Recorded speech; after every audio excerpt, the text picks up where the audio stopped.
በመካከለኛው ምስራቅ ያለው ውጥረት አሁን ሊፈነዳ ወደሚችልበት እጅግ አደገኛና አስፈሪ ደረጃ ላይ ደርሷል። የኢራን ታላቅ የጦር ኃይል የሆነው የኢስላሚክ አብዮታዊ ዘበኛ በቅርቡ ይፋ ያደረገውና የአሜሪካን እጅግ ዘመናዊ ቢቱ ስውር ቦምብ ጣይ አውሮፕላኖችን እንዴት መጣል እንደሚችል የሚያሳይ አስገራሚ አኒሜሽን ቪዲዮ በዋሽንግተንና በቴህራን መካከል ያለውን ፍጥጫ ወደ አዲስ ምዕራፍ አሻግሮታል።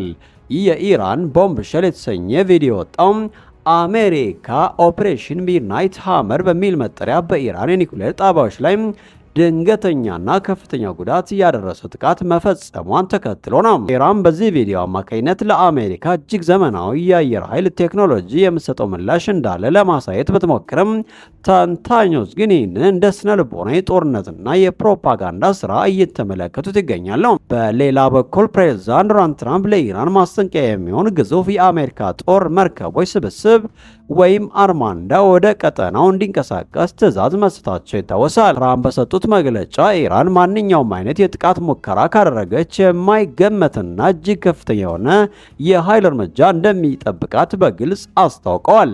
የአሜሪካ ወታደራዊ ዝግጅትና የቢቱ ቦምብ ጣይ አውሮፕላኖች በድጋሜ ጥቅም ላይ መዋል ዋሽንግተን የኢራንን የኒኩሌር ፕሮግራም ሙሉ በሙሉ ለማሽመድመድ ቁርጠኛ መሆኗን ያሳያል።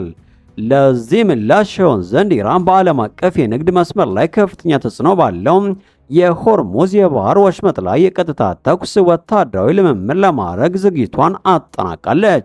ይህም የዓለምን የነዳጅ ገበያና የባህር ላይ ትራንስፖርት ስጋት ላይ የሚጥል እርምጃ ተደርጎ ተወስዷል። የወታደራዊና የፖለቲካ ተንታኞች እንደሚሉት ከሆነ በአሁኑ ወቅት በሁለቱ ሀገራት መካከል ያለው ግጭት የማታለል የተመጣጣኝ መከላከያና የአጸፋ እርምጃዎች ጨዋታ እየሆነ መጥቷል ብለዋል። ኢራን በአኒሜሽን የምታሳየው የአውሮፕላን መጣን ትዕይንት የሀገር ውስጥ ደጋፊዎቿን ለማበረታታትና የጠላቶቿን ልብ ለማሸበር ያለመ ቢሆንም በተግባር ግን የአሜሪካን ስውር ቴክኖሎጂ መጋፈጥ ቀላል እንደማይሆን ይነገራል። ይሁን እንጂ በሆርሙዝ የባህር ወሽመጥ ላይ የሚደረገው ወታደራዊ ልምምድ ግጭቱን ወደ ቀጥተኛ የባህር ላይ ጦርነት የመቀየር እድል አለው። አሁን ላይ መላው ዓለም ትኩረቱን በመካከለኛው ምስራቅ ላይ አድርጎ ቀጣዩ እርምጃ ምን ሊሆን ይችላል በሚል በጉጉትና በስጋት እየተጠባበቀ ይገኛል።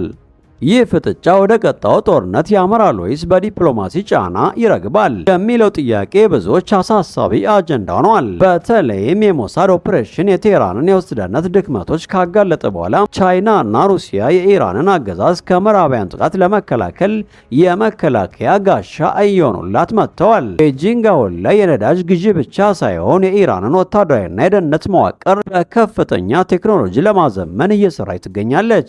ይህም የቻይና የክትትል ሳተላይቶችን የሳይበር ደህንነት ድጋፍንና የቤዱ የሳተላይት ናቪጌሽን ሲስተምን በመጠቀም ኢራን ከእስራኤልና ከአሜሪካ የኤሌክትሮኒክስ ጥቃት ራሷን እንድትከላከል እያደረገች ነው። ይህ ወታደራዊ ትብብር አሁን ላይ በተግባር እየታየ የሚገኘው በሆርሙዝ ወሽመጥና በኦማን ባህር ላይ በሚደረገው የኢራን የቻይናና ሩሲያ የጋራ የባህር ላይ ልምምድ ነው።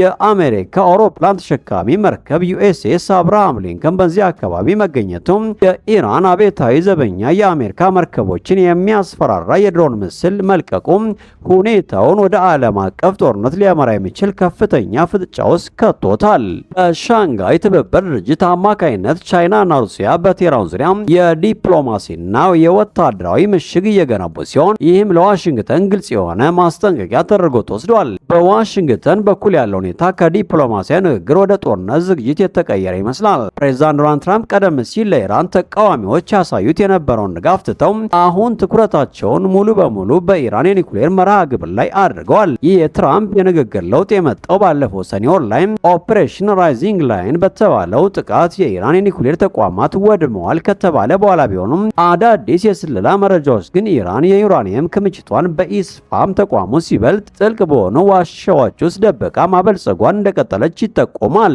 ከዚህ ቀደም ይደረጉ ከነበሩ ወታደራዊ ኢላማዎች በተለየ አሁን ኢራን ለሚሰነዘርባት ጥቃት የምትሰጠው ምላሽ በቀጥታ በእስራኤል ዋና ዋና ዋና ከተሞች ላይ ሊሆን እንደሚችል የአሜሪካና የእስራኤል የስለላ ድርጅቶች እያስጠነቀቁ ነው።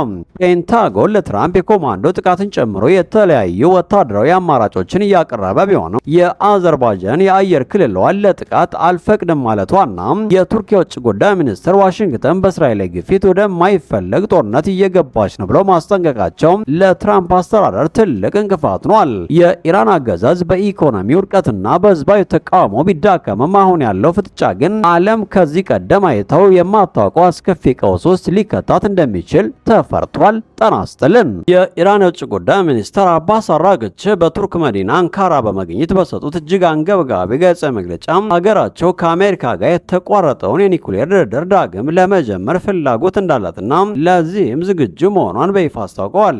ይህ መግለጫ የመጣው በፋርስ ባህረ ሰላጤ ላይ ከፍተኛ የሆነ የጦርነት ዳመና በጋረደበትና ፕሬዝዳንት ዶናልድ ትራምፕ በኢራን ላይ ሊሰነዘር ለሚችል መጠነ ሰፊ ወታደራዊ ጥቃት ይረዳ ዘንድ እጅግ ግዙፍ የሆነ የአሜሪካ ጦርና ወታደራዊ ቁሳቁስ ወደ ቀጠናው እንዲንቀሳቀስ ትዕዛዝ በሰጡበት እጅግ ስስ ወቅት ላይ ነው። ሚኒስትር አራግቺ በንግግራቸው ወቅት አጽንኦት ሰጥተው እንደገለጹት ኢራን ለድርድር ዝግጁ ብትሆንም የትራምፕ አስተዳደር በአገሪቱ ላይ እያደረሰ ያለው የጥፋት ዛቻና ወታደራዊ ጫና በአስቸኳይ ማቆም እንዳለበት እንደ ቅድመ ሁኔታ አስቀምጠዋል። በሌላ በኩል ፕሬዝዳንት ዶናልድ ትራምፕ ከጋዜጠኞች ጋር ባደረጉት ቆይታ ለዲፕሎማሲ መፍትሄ አሁንም በራቸው ክፍት ማድረጋቸውን ጠቁመው ነገር ግን ከቴህራን ጋር ለሚደረግ ማንኛውም ድርድር ሁለት ዋና ዋና ነጥቦችን የማይደራደሩ መሆናቸውን ገልጸዋል። እነሱም ኢራን የኒውክሌር ጦር መሳሪያ የመያዝ ህልሟን ሙሉ በሙሉ እንድታቆምና በሀገር ውስጥ የሚነሱ ተቃዋሚዎችን መግደል እንድታቆም የሚሉ ናቸው። ይህ በእንዲህ እንዳለ ቱርክ በፕሬዝዳንት ኤርዶጋንና በትራምፕ መካከል ያለውን የጠበቀ ግንኙነት እንዲሁም በጋዛ የተኩስ አቁምና በሶሪያ ጉዳይ ያላትን ቁልፍ ሚና በመጠቀም በዋሽንግተንና በቴህራን መካከል ዋነኛ አደራዳሪ ሆና ብቅ ብላለች። የቱርክ የውጭ ጉዳይ ሚኒስትር ሃካን ፊዳን ከኢራኖቻቸው ጋር በመገኘታቸው በፊት ከዋይት ሀውስ መልእክተኞች ጋር ሰፊ ምክክር ማድረጋቸውን ገልጸው በሁለቱ ሀገራት መካከል ያሉትን ዘርፈ ብዙ ቅራኔዎች ለመፍታት የመጀመሪያ እርምጃ በኒውክሌር ጉዳይ ላይ ድርድር መጀመር እንደሆነ ምክረ ሀሳባቸውን አቅርበዋል። በተጨማሪም እንደ ግብጽ፣ ኳታርና ሳውዲ አረቢያ ያሉ ቀጠናዊ ኃይሎች ውጥረቱን ለማርገብና ቀጥተኛ ግጭትን ለማስቀረት መልእክቶችን በሁለቱ ወገኖች መካከል እያመላለሱ ይገኛሉ። ይሁን እንጂ አሁንም ድረስ በአሜሪካ ባለስልጣናት በኩል ቴህራን አሜሪካ ባስቀመጠቻቸው ጥብቅ ቅድመ ሁኔታዎች ላይ ተመስርታ ለመደራደር ያላት ፍላጎት አነስተኛ ነው የሚል ጥርጣሬ አለ። ሚኒስትር አራግቺ በበኩላቸው በአሁኑ ወቅት የተቋረጠ ቀጥተኛ የንግግር ቀጠሮ ባይኖርም ከቱርክና ከሌሎች አደራዳሪ ሀገራት ጋር በመሆን ለወደፊት ድርድር የሚሆን መፍትሄ እኩልነት የተከተልና ህብረ ነክ የሆነ የውይይት ማዕቀብ እንዲሁም የንግግር አጀንዳና ቦታ ለማዘጋጀት እየሰሩ መሆኑን ጠቁመው በመጨረሻም ኢራን በባለስቲክ ሚሳኤል ፕሮግራሟ ላይ ምንም አይነት ድርድር እንደማታደርግ በጽኑ አቋም የገለጹት ሚኒስትሩም ሀገራቸው ለሁለቱም አማራጮች ማለትም ለከፋ ጦርነት ሆነ ከሰላማዊ ዲፕሎማሲ ንግግር ሙሉ በሙሉ ዝግጁ መሆናቸውን በመግለጽ ዓለም አቀፍ ማህበረሰብና ለትራምፕ አስተዳደር ግልጽ መልእክት አስተላልፈዋል። በመካከለኛው ምስራቅ ያለው ውጥረት አሁን ሊፈነዳ ወደሚችልበት እጅግ አደገኛና አስፈሪ ደረጃ ላይ ደርሷል። የኢራን ታላቅ የጦር ኃይል የሆነው የኢስላሚክ አብዮታዊ ዘበኛ በቅርቡ ይፋ ያደረገውና የአሜሪካን እጅግ ዘመናዊ ቤቱ ስውር ቦምብ ጣይ አውሮፕላኖችን እንዴት መጣል እንደሚችል የሚያሳይ አስገራሚ አኒሜሽን ቪዲዮ በዋሽንግተንና በቴህራን መካከል ያለውን ፍጥጫ ወደ አዲስ ምዕራፍ አሻግሮታል።